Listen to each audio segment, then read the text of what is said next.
அனைவருக்கும் என் அன்பான வணக்கங்கள்.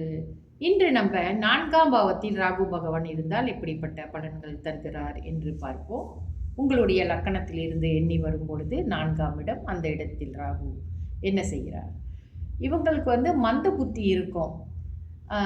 பொதுவாகவே 4ஆம் இடத்தில் ராகு பகவான் ஒரு கெடுதலான பலன்களை தான் தருகிறார். ஆனால் இவங்களுக்கு யோக கிரகங்களோ அல்லது சுபர் பார்வை இருந்தால் நல்ல பலன்களும் உண்டு. சில சமயங்களில் கொஞ்சம் புத்தியை பாய்க்காமல் சில தப்பான வேலைகள்லாம் ஈடுபடுறதுக்குரிய நிலைகளும் இவர்களுக்கு ஏற்படும். அந்த ராகு திசைகளில் குறைந்த நண்பர்களாக இருப்பார்கள், ஏமாற்றும் எண்ணம் கொண்டவர்களாகவும் இருப்பார்கள். ஆனால் ஒருத்தவங்களை ஏமாற்றிய பிறகு வருத்தப்படக்கூடிய குணமும் இவர்களுக்கு உண்டு. இவர்கள்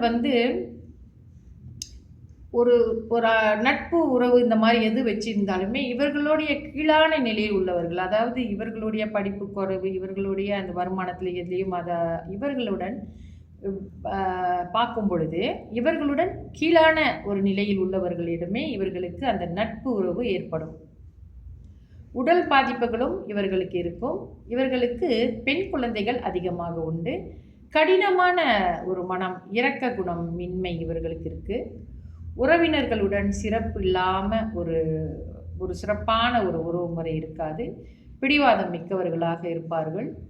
திருமண வாழ்க்கையும் மிக சிறப்பாக இவர்களுக்கு அமைவதில்லை. பெரும்பாலும் நம்ம எப்பவுமே ஒரு கிரகத்தை பற்றி பேசும் பொழுது ஒரு கிரகத்தின் தன்மையை மட்டும் அவர் இருக்கும் இடத்தை வைத்து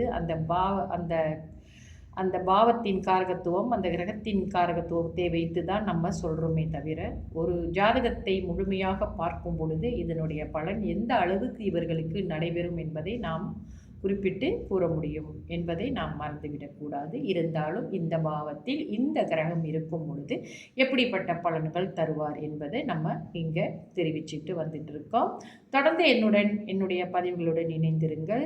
என்னுடைய சேனலை சப்ஸ்கிரைப் பண்ணி எனக்கு சப்போர்ட் பண்ணுங்கள். நன்றி, வணக்கம்.